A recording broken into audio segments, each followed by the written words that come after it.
Okay, so get this. We are diving deep into ancient scrolls, ones that were buried by a volcano almost 2,000 years ago. Talk about a time capsule. You sent me some really fascinating articles about these Herculaneum scrolls. Right. And honestly, just picturing these, blackened, fragile pieces of history just gives me chills. It's really something else, isn't it? Yeah. It makes you think about all the stories they must hold. Right. Glimpses into a whole lost world, like Yeah. a snapshot frozen in time. Exactly. It reminds us how fragile knowledge can be, but also how Yeah. persistent human curiosity is. Hmm. I mean, we've been trying to decipher these scrolls for I can centuries. really imagine. And now with new technology, it feels like we're finally on the verge of unlocking their secrets. That's amazing. Mm-hmm. So let's set the scene a little bit. Okay. We're talking about 79 AD, right? That's right.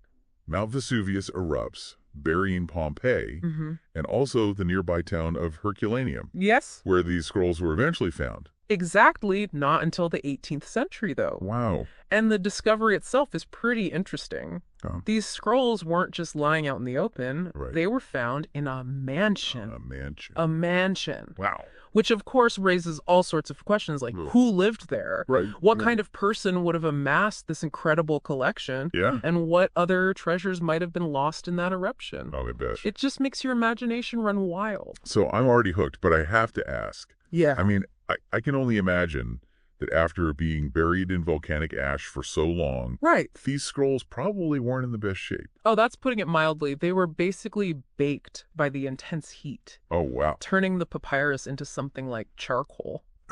So fragile that any attempt to unroll them could just cause irreparable damage. I read in these articles about some pretty creative, maybe even desperate attempts Yeah. to unroll them back in the day. Oh, yeah. Rose water, Mm-hmm. mercury, even papyrus juice. But I know it sounds crazy. It sounds like they were grasping at straws. They were. It was a race against time, and the fear of losing these precious texts drove those early efforts.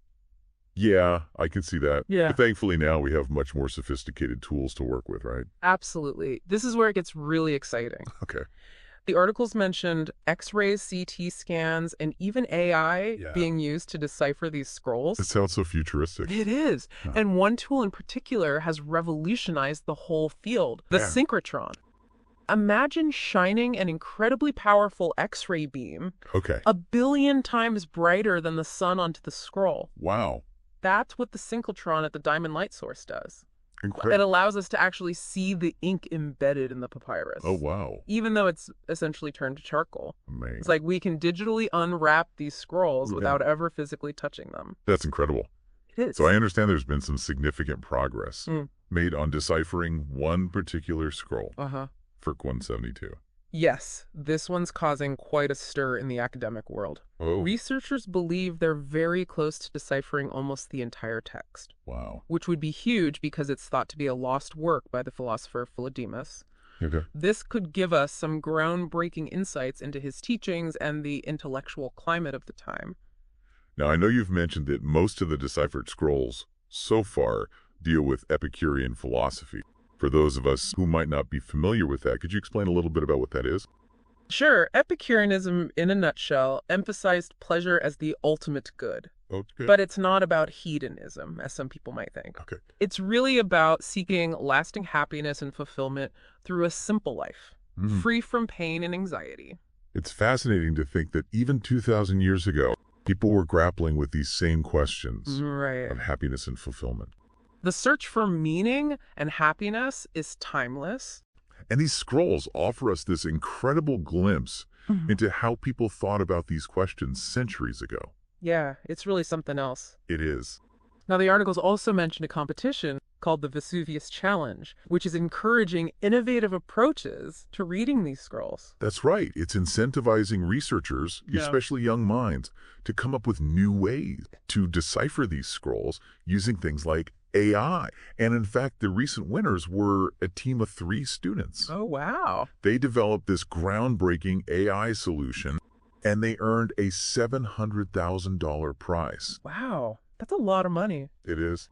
It really highlights the potential of technology to unlock these ancient mysteries. And that's just the beginning. If Right. we're just now figuring out how to read these scrolls, Imagine what other historical secrets Yeah. are waiting to be uncovered with the technology of the future. I know, it's a really exciting time for this kind of historical research. It is incredibly exciting. It feels like we're on the brink of rediscovering a whole library Right. of knowledge that was thought to be lost forever. Mm-hmm. Who knows what other treasures these scrolls might hold? Exactly. And that's something I think we can all ponder. Yeah. If these Herculaneum scrolls could remain hidden for centuries, Mm-hmm. only to be revealed now, Right. what other secrets might time be holding? Wow. Just waiting for the right moment and the right technology to be brought to light. It makes you think about all the possibilities. Yeah. What else is out there? Exactly. What else is out there just waiting to be discovered?